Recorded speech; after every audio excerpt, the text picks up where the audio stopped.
நமஸ்காரம். நான் ஒரு தப்பு பண்ணுகிறேன்னு வைத்துக் கொள்வோம். அதற்காக வழக்கு போடப்படுகிறது. அது நீதிமன்றத்துக்கு செல்லுகிறது. ஜட்ஜு தீர்ப்பு வழங்க வேண்டும். வழக்கை விசாரித்துக் கொண்டிருக்கிறார். இந்த சமயத்தில் ஜட்ஜுக்கு ரொம்ப வேண்டிய யாராவது ஒருத்தரை நான் சிபாரிசாக பிடித்து, நீங்கள் என் சார்பில் கொஞ்சம் பேசி எனக்கு சாதகமாக தீர்ப்பு வழங்க சொல்லுங்கள். இது நான் கேட்கலாமா? பெருந்தவறு. இதில் என்ன ஆகும்? இப்படி தவறான உதவியை கேட்ட எனக்கும், நடுவிலே பரிந்துரை செய்கிறேன், சிபாரிசு பண்ணுகிறேன்னு சென்றவருக்கும், ஏன் அதற்கு சாதகமாக தீர்ப்பு வழங்கிவிட்டால் அந்த நீதிபதிக்குமே 3 பேருமே தண்டனைக்குள்ளாகும். நிச்சயம் பண்ணக்கூடாது, நினைக்க கூட கூடாது. யான் பேசியதே தவறு. இருந்தாலும் இதை எதற்காக சொன்னேன் என்றால், இது இந்த இடத்தில் தவறு. ஆனால் நான் இப்போது சொல்லப் போகும் இடத்தில் அது தினமுமே நடந்து வருகிறது. உங்களுக்கு தூக்கி வாரி போடும். ஸ்ரீ மகாலட்சுமி தாயார் பெரிய விராட்டியார், பெருமான் திரு அரங்கநாதன் பெரிய பெருமாள், இதோ நான் ஒரு சரணாகதன். எத்தனையோ தவறுகள் செய்திருக்கிறேன். நேரே அவரிடத்தில் போனால் தண்டனை உறுதி. ஆகவே முதலில் தாயார் சன்னதிக்கு சென்று அவளிடம் இது மாதிரி தப்பாகிவிட்டது, என்ன செய்யன்னு தலை சொரிந்து கொண்டு நின்றேன். அவள் தான் இப்ப பெருமானிடத்தில் பேசியாக வேண்டும். நாம் பேசினால் எடுபடாது. அவள் பரிந்துரை செய்கிறாள், புருஷகாரம் பண்ணுகிறாள்.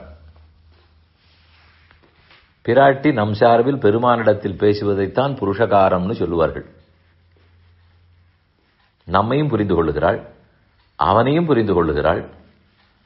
ஒருத்தருக்கொருத்தர் தூது நடந்து சேர்த்து வைக்கிறாள். பெருமானுக்கு ரொம்பவே வேண்டியவள். அதனால் தானே நான் அவள் திருவடிகளை பத்தினேன்.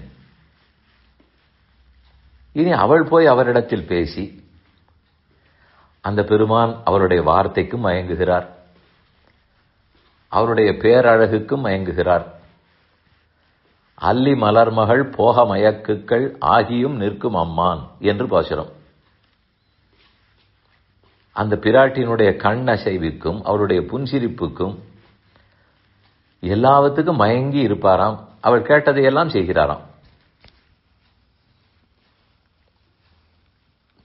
நீதிபதி எனக்கு சாதகமாக, சரி இனி உன் கர்மங்களை தொலைத்துக் கொடுக்கிறேன், நீ சம்சாரத்தில் பிறக்க வேண்டாம், இந்தா முக்தி என்று கொடுத்து விடுகிறார்.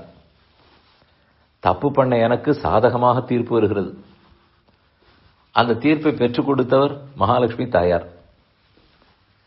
உண்மையில் நான் சொன்ன உதாரணத்தின்படி பார்த்தால், அடியேனுக்கும் பரிந்துரை செய்த தாயாருக்கும் சாதகமாக தீர்ப்பு வழங்கின பெருமானுக்கும் 3 பேரும் குற்றவாளிகளாக வேண்டும். அப்படி தெரியவே இல்லையே. இந்த நடந்த செயலை கொண்டாடி ஆழ்வார் 100 பாசுரம் பாடுவார், ரிஷிகள் 100 ஸ்லோகம் இதிகாச புராணங்களில் பாடுவார்கள், எல்லா கவிஞர்களும் கொண்டாடுவார்கள். என்னே பெருமானுடைய கருணை, இப்படி ஒரு சரணாகதனுடைய மொத்த பாபங்களையும் தூக்கி போட்டு விட்டாரே. தாயார் தான் என்ன நேர்த்தியாக செய்து முடித்தாள். எப்படியோ தாயார் அவனுக்கு வேண்டியபடிக்கு பேசி அவர் மனதை மாற்றி, இப்படியெல்லாம் அந்த பெருமானை தான் சொன்னபடி செய்ய வைத்து விட்டாளே என்று அவளை கொண்டாடி 100 பாட்டு, பெருமானை கொண்டாடி 100 பாட்டு, சரணாகதனான என்னையும் கொண்டாடி 100 பாட்டு பாடிவிடுவார்கள்.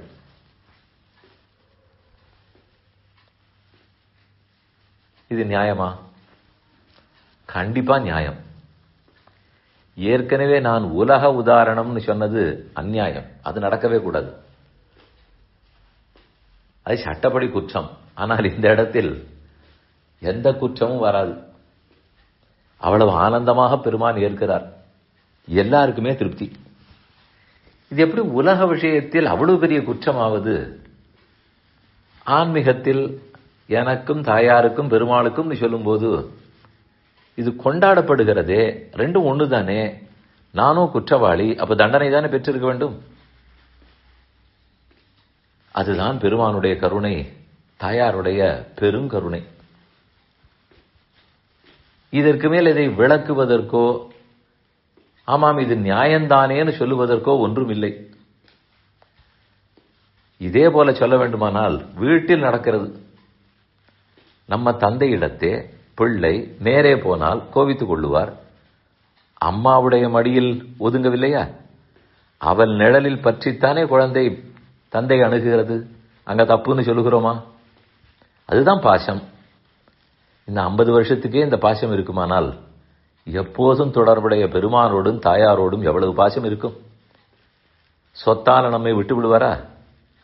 அதனால்தான் இந்த இடத்தில் இது தவறாகவே கொள்ளப்படுவதில்லை, உயர்வாகத்தான் கொண்டாடப்படுகிறது. சற்று ரெண்டையும் ஒப்பிட்டு பாருங்கள்.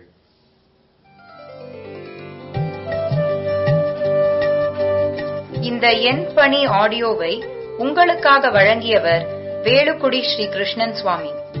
இந்த ஆடியோவை தினமும் உங்கள் மொபைலில் பெற கிஞ்சித் என் பணி KINCHITENPANI என்ற ஆப்பை கூகுள் பிளே ஸ்டோரிலோ அல்லது ஆப்பிள் ஐ ஸ்டோரிலோ டவுன்லோட் செய்து கொள்ளவும். தினம்தோறும் இது போன்ற உபன்யாசங்களை கேட்டு மகிழவும்.